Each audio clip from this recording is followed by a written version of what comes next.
The trains weren't really in sync. They were a few minutes apart, despite the schedule on Bart's digital display screen.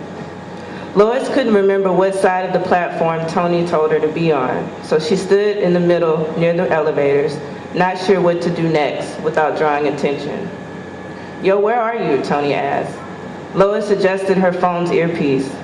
She hated when Tony tried to sound younger than he was, using slang words like the two of them were still a high school item 30 years ago. He started doing that as soon as they boarded the plane in St. Louis. She figured it was his way of introducing his other side, a hipper version of himself that he'd grown into after moving to Oakland. "I'm here at the train station." "Which one?" "The one you told me to be at." "Fruitvale?" "Yes, if that's the one you told me to be at, I'm on the platform." "Is there a big-ass Coliseum within view? If so, then you're at the Coliseum station." Lois gripped her purse, feeling foolish as she stared at the arena across from the station, surrounded by sports team emblems and stadium lights. "It wouldn't be like this if we just rented a car." "No," Tony said, "it wouldn't be like this if we weren't staying in some ritzy four-star hotel that stopped us from renting a car. I told you my uncle and I would have been happy to host us." Lois sighed. Maybe it was a mistake visiting the Bay Area. Besides her retreat to the Bahamas with her best friend a few years back, she never traveled outside of Missouri. She tried reminding herself how this was an enviable vacation, but after getting a long-awaited tour of San Francisco's hotspots, she felt like loosened yarn under Oakland's claw of scathing artists and revolution junkies. She and Tony hadn't been in California for 2 whole days, and already Lois was tired of the cannabis clubs, dog fetishizing, anti-Walmart rants, and the over-exaggerations about rain.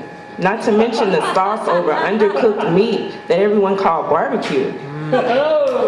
In St. Louis, she had everything. Tony, her possessions, her history of steady income from a high-profile career.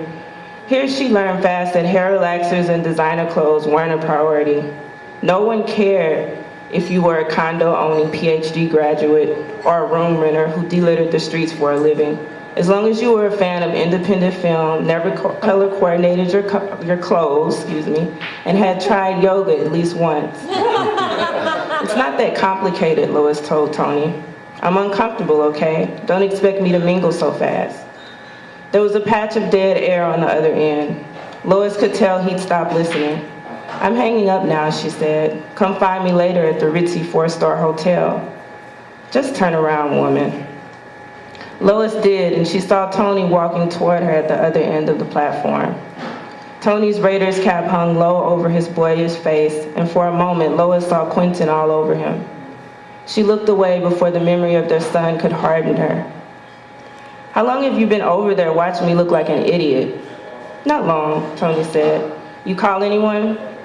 By anyone, he meant Lois's mother. Tony didn't seem capable of saying Justine's name anymore. "Keep that up," she said, "and I'm gonna make you call her out 3 times in a mirror with the lights off." "You didn't even tell her, did you?" "I'm not a kid. She doesn't need to know everything." The Richmond train came and slowed to a stop in front of them. They boarded the first car and stood against the bike rail near the doors. Tony removed his hat, and Lois stared at him, pleased with his decision to cut his thinning dreadlocks. "They say anything about this?" Lois ran the tips of her fingers over his head.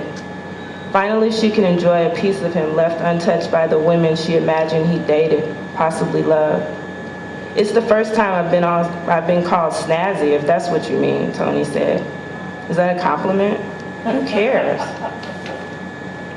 "Clearly you do the way you said it." "My boy Fisher's a storage property manager, not a style advisor.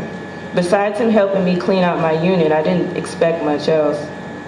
"Is this the same guy who claimed it was cheaper to ship your belongings home instead of drive back in a U-Haul?" Tony laughed dryly and covered Lois's mouth with one of his colossal hands. His signature cologne, crisp and woodsy, warmed her. She imagined her insides glowing, like one of those lava lamps Tony kept in his room, back when he used to live with Miss Myrtle. Lois remembered the nights they cuddled together on the floor instead of Tony's twin bed, so his grandmother wouldn't hear the creaks in his mattress when they fooled around.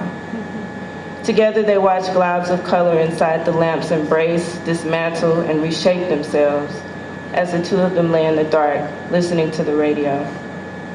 As the train neared its next stop, Lois dipped under Tony's arms and pressed herself against his rear. She buried her face into the safety of his back muscles for the duration of the ride. Thank you.